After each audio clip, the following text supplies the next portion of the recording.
Intro. Are you there? Intro?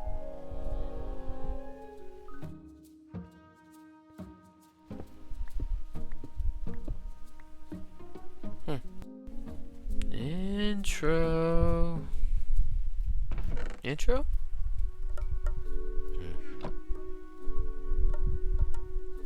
Intro?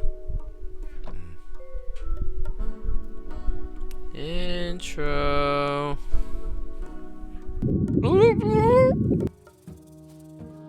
Oh. Intro.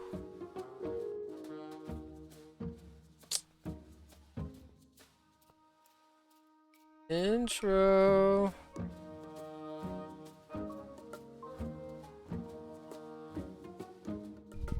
I don't even have it in the inventory? Hey everyone, Cyber Gamer here. We're going to be working on our ore generation and processing. We're also going to do some other cool fun stuff, so come check it out.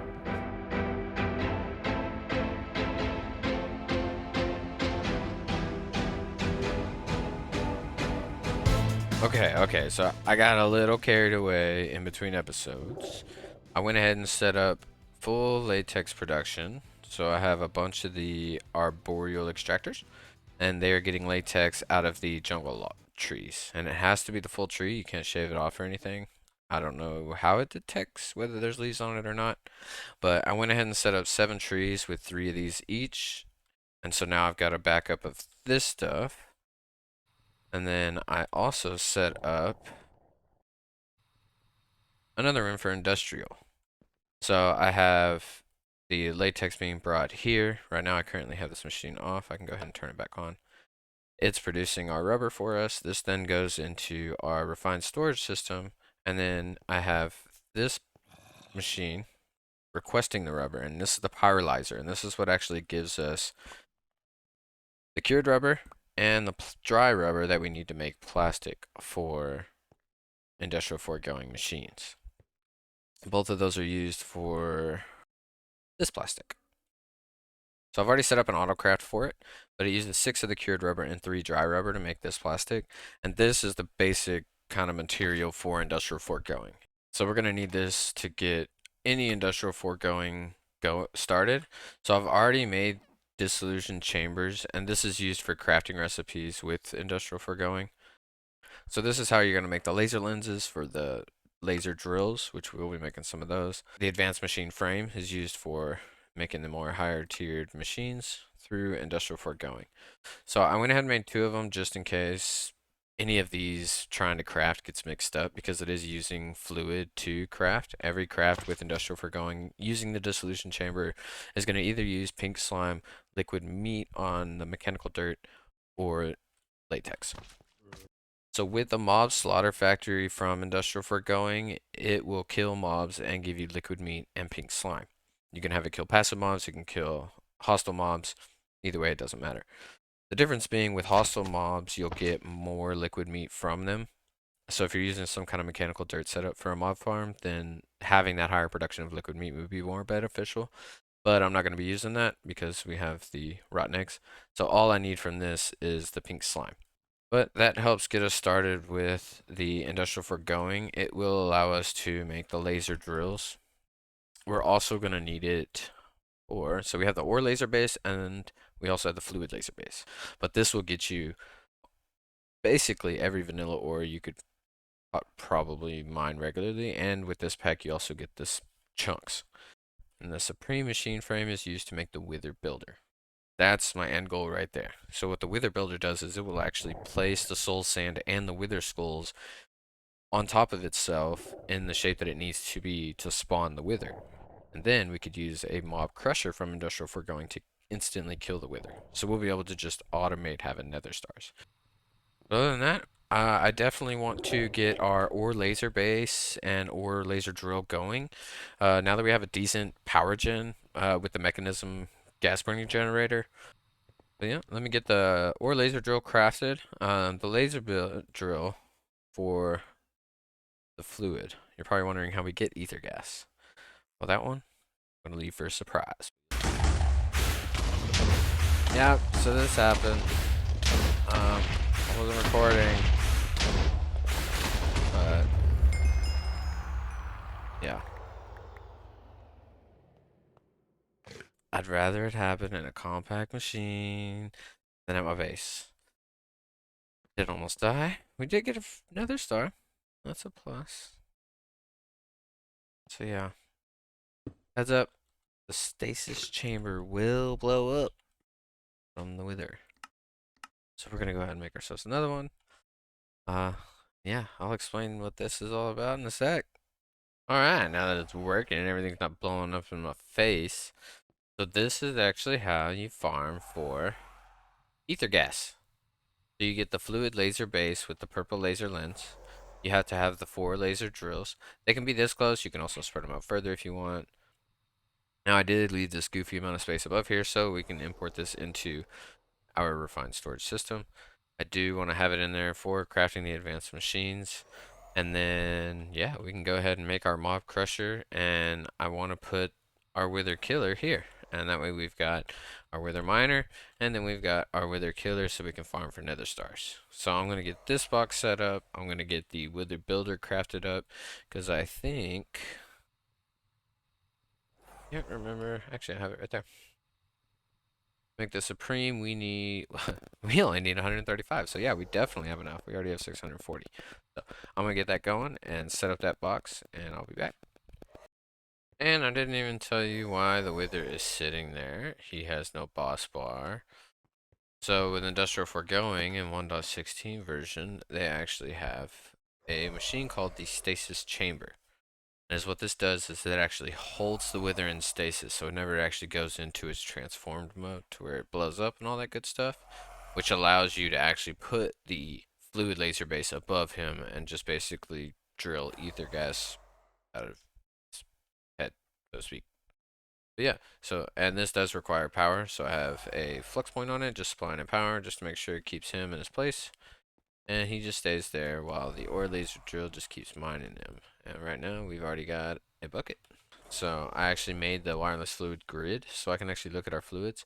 And you can see right here, we have ether gas. So if I need to do any crafts or anything like that, it won't have a problem pulling from this tank and using it for the craft.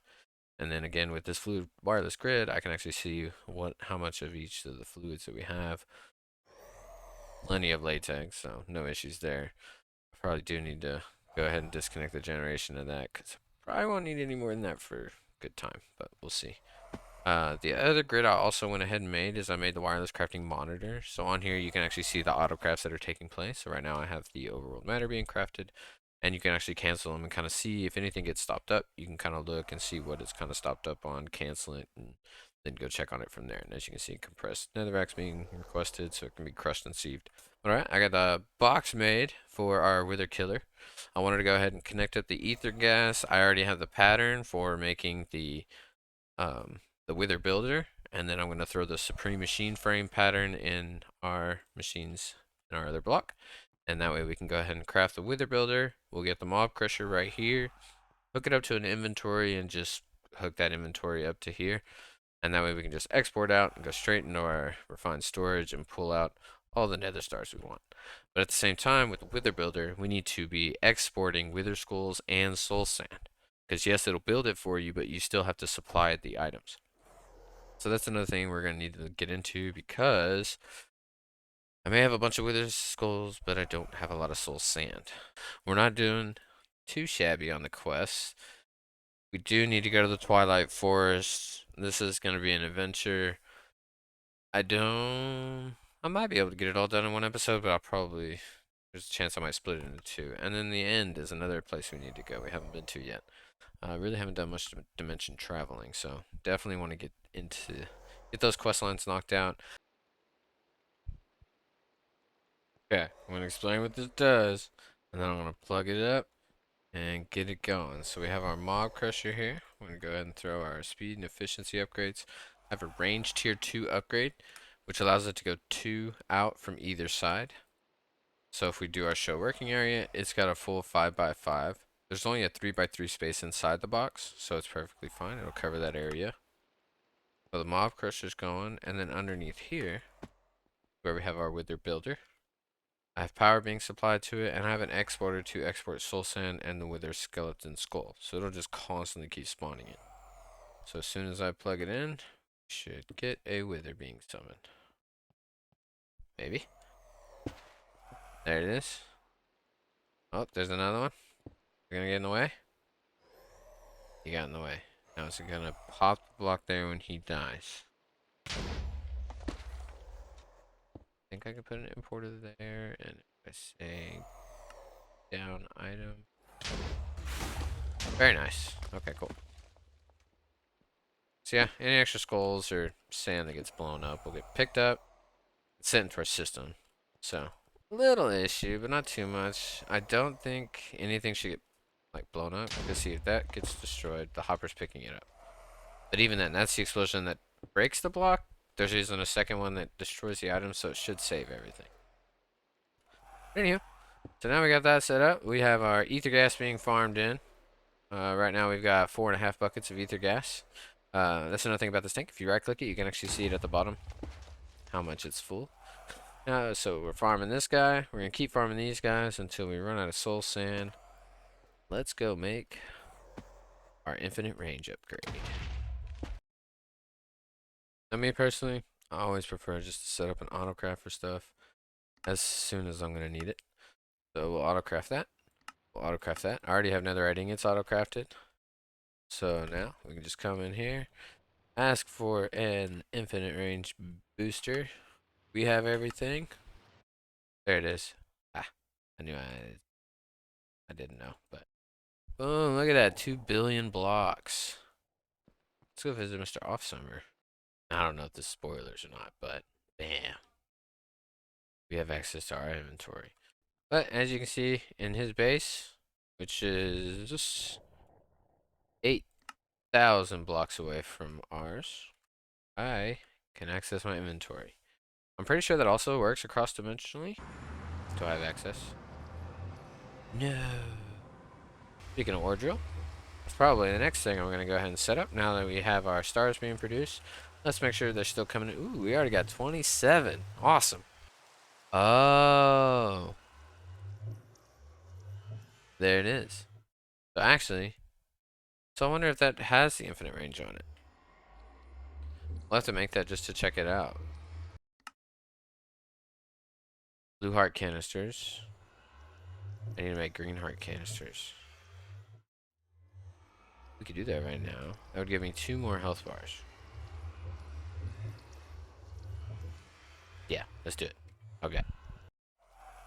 Anywho, now we got that. We got the infinite range one. I set up a craft for the netherite crafter and this storage disk, and then a stack of patterns, and that'll actually give us a creative upgrade. We'll go ahead and throw that. Probably. Yeah. We got Twilight and we got Ender Dragon. So yeah, we'll put it on sword so we can do some more damage. I still have to set up our ore laser base. I have these 2 things. I've also got the lasers that I'd like. So that depending on the colored laser you put in the drill, it'll concentrate more. It'll still get everything else. It's just it'll have a higher chance of getting ore specific to these lenses. Or you could just leave it blank and it has an even chance of getting everything. But with the light blue, I'll have a higher chance of getting platinum and diamond. With the light gray, I'll have a higher chance of getting osmium, fluorite, and dimensional shard ore, as well as tin. And then, for which tin I'm not too worried about, but it helps. And then with the lime laser, we'll get more emeralds and uranium. So we're going to be using uranium for the mechanism generator. So I do want to go ahead and just start getting that stuff produced constantly. So these are going to be our laser lenses that we'll use. And set up our drill. Oh, and by the way, we have 95 nether stars. And that's pretty much all the soul sand we have. I did have to go through quite a bit of soul sand, annoyingly enough as it is. This one takes gas tiers, and I needed 1 gas tier. And I think I used a little less than a stack of compressed soul sand to get it. So that was a little upsetting, but took forever. Got it. So we have some extra hearts. Alrighty, so we got our drill set up. We're getting some ores automatically from nothing. We're getting all this goodies. So, but I do think it's a little bit slow. I still have the speed and efficiency upgrades on it, so I want to make a couple more right above here. At this level, I might drop the power lines down one level, but I do want to put another floor up here, and this top part is where I want to have our ore tripling, quadrupling, quintupling setup. I don't know if I'll be able to fully set up quintupling right away, but I'll definitely be able to set up tripling, possibly quadrupling. And then we can actually export those items, specific items from our refined storage system. So like dimensional shard ore and stuff like that, those go through the enrichment chamber, not necessarily through the ore multiplication process. But tin, on the other hand, does. So we'll be able to actually have an export device just exporting just the constant ones that need to be smelted, and that way we're just always turning our ores into ingots. And then we can have a separate setup for emeralds, diamonds, dimensional shards, fluorite, because those will go into an enrichment chamber as far as multiplying them. You can use thermal for all of them, but I'm just gonna go ahead and just keep it mechanism, especially with the fact that you have the factory tier upgrades. Once we just get a ridiculous amount of ores piled up, it won't be no big deal. We can just set it all up, and they can cook up to 9 at a time with the max upgrades on the factories. But this doesn't really produce that fast. The only mod I've actually seen generate ores that fast would be environmental tech with the void miner. That thing gets insanely ridiculous once you get it maxed out. But this ore laser is perfectly suitable for constantly just generating ores. And again, it's really not too much. It's 1000 FE each time it goes. So, and that's ETA 1 second. So 1000 per second is 50 per tick. So 200 per tick using this whole thing. So that's not too bad. Definitely can multiply it and get some work going. What I need to do right now is set up an import bus or importer. Sorry, import bus is from the other digital storage mod. Need to get an importer. We'll go ahead and start importing all these ores into our storage system. I do probably want to go ahead and set up the mechanism stuff today. I'm going to throw that floor up. Like I said, I'm going to drop this down one, and that'll still give me a 1 block space to run the cable down to our computer down there. And again, we do have access to our storage. Always making sure we get those antennas and everything installed. That way it just makes life so much easier. But already, I'm going to drop this down. Going to go ahead and make 3 more of these. Throw them down, and then we'll start with our ore multiplication. Okie, so I went ahead and made 3 more. I also got all the speed and efficiency upgrades. I'm about to knock out all of these. I really want to get the ore processing going before I start this one, due to the fact that it does take quite a bit of iron. All processors, silicone, and all that stuff. I do have the full autocraft set up for the storage. So we have the really big one right here. And that'll be a lot of stuff. So, yeah, I'm going to make that one. But, alrighty, I'll be back. Okie dokie, so I did go ahead and set up our ore tripling, but I wanted to show you something real quick. So we got a nice little tip from our friend Off Summer.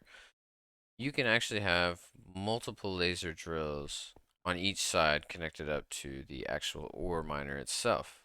These laser drills actually have a 3x3x3 area that they reach for range. So you could put quite a bit on here. I only have about 48 wrapped around it right now. I do have speed and efficiency upgrades in every single one of them right here. And so we're actually producing quite a bit faster than it was before. So I do have the specialized lens. I have the light gray so we can get fluorite. We'll need that for mechanism later. I've got the light blue. That'll get us extra diamonds and platinum. And then we have the lime green.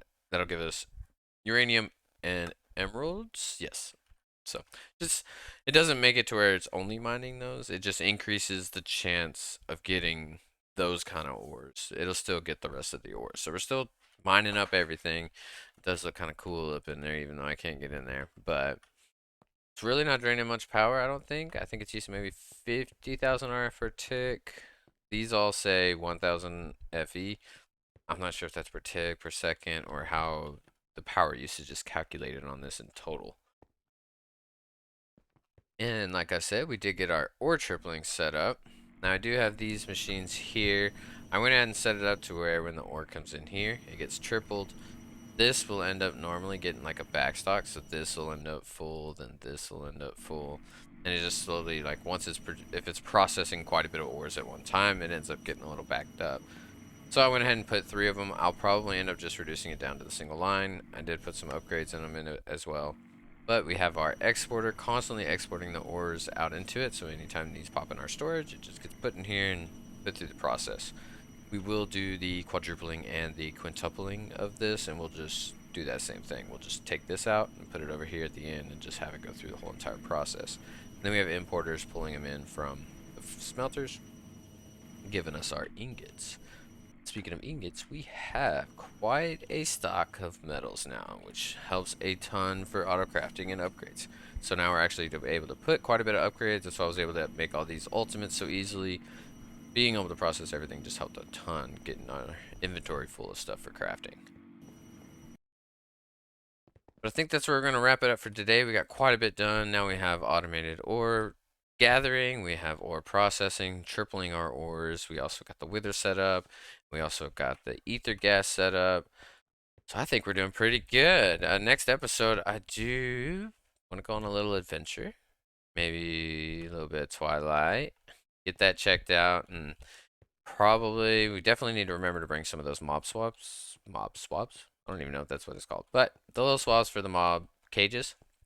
And then we can go ahead and get the boss mobs and some of the other creatures that is in the Twilight, and then we can kind of farm up some of their supplies, which just be passive. It's just going to sit in that machine and process for us. So if you liked the video, go ahead and hit that thumbs up. Subscribe if you want to check out the next one. Make sure you hit that bell so you'll get the notification when I post a video. And we will catch you in the next one. Later.